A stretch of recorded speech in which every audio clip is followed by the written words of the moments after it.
Hello, Kerala PSC chemistry related ആയിട്ട് conduct ചെയ്തിട്ടുള്ള എക്സാമാണ് category 043-2022 കെമിസ്ട്രിൻ്റെ പോസ്റ്റിന് വേണ്ടി ചോദിച്ചിട്ടുള്ള ക്വസ്റ്റ്യൻ നമുക്കിന്ന് ഡിസ്കസ് ചെയ്യാം.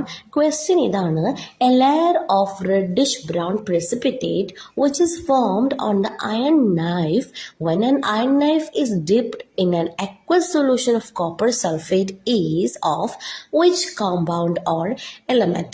ഇതിൻ്റെ ഓപ്ഷൻസ് എന്തൊക്കെയാണെന്ന് നോക്കാം.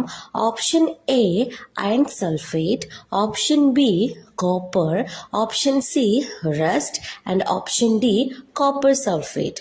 ഓക്കെ, ഈ ക്വസ്റ്റ്യൻ്റെ കറക്റ്റ് ആൻസർ എന്താണെന്ന് നോക്കിയാലോ.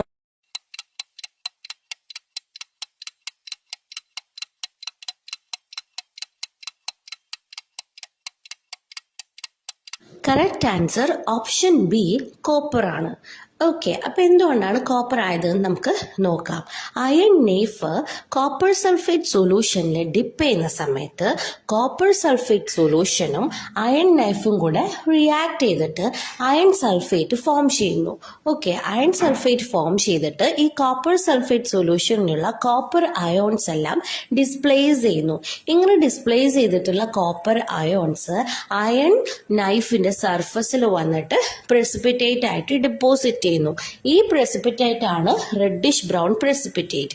ഓക്കെ, അപ്പൊ ഈ റെഡിഷ് ബ്രൗൺ പ്രസിപ്പിറ്റേറ്റ് എന്ന് പറയുന്നത് പ്യുവർ കോപ്പർ ആണ്. ഓക്കെ, ഇനി ഇതിന്റെ ഓപ്ഷൻസ് നോക്കുകയാണെങ്കിൽ ഓപ്ഷൻ എയിൽ കൊടുത്തിട്ടുള്ളത് അയൺ സൾഫേറ്റ് ആണ്. ഇവിടെ കോപ്പർ സൾഫേറ്റും അയൺ നൈഫും കൂടി റിയാക്ട് ചെയ്യുമ്പോൾ കിട്ടുന്ന പ്രോഡക്റ്റ് ആണ് അയൺ സൾഫേറ്റ്. ഓക്കെ, പിന്നെ അടുത്തത് കോപ്പർ കൊടുത്തിട്ടുണ്ട്. അത് കഴിഞ്ഞിട്ട് ഓപ്ഷൻ സി റസ്റ്റ് കൊടുത്തിട്ടുണ്ട്. റസ്റ്റ് എന്ന് പറയുമ്പം അയണ് ഓക്സിജനും അതുപോലെ തന്നെ മോയ്സ്ചറിന്റെയും പ്രസൻസിൽ റിയാക്ട് ചെയ്യുമ്പോൾ ഫോം ചെയ്യുന്ന അയൺ ഓക്സൈഡ് ആണ്. അപ്പോൾ ആ ആൻസറും ഇൻകറക്റ്റ് ആണ്. ഇനി അടുത്ത ഇതായിട്ട് കൊടുത്തിട്ടുള്ളത് കോപ്പർ സൾഫേറ്റ് ആണ്. കോപ്പർ സൾഫേറ്റ് എന്ന് പറയുമ്പം ഇവിടെയുള്ള റിയാക്ടന്റ് തന്നെയാണ്. അപ്പം ഇതിന്റെ ഓപ്ഷൻസ് നോക്കുമ്പോൾ തന്നെ നമുക്ക് ഏകദേശം ഒരു ഐഡിയ കിട്ടും അല്ലേ. Correct answer option B copper ആണ്. Okay, thank U.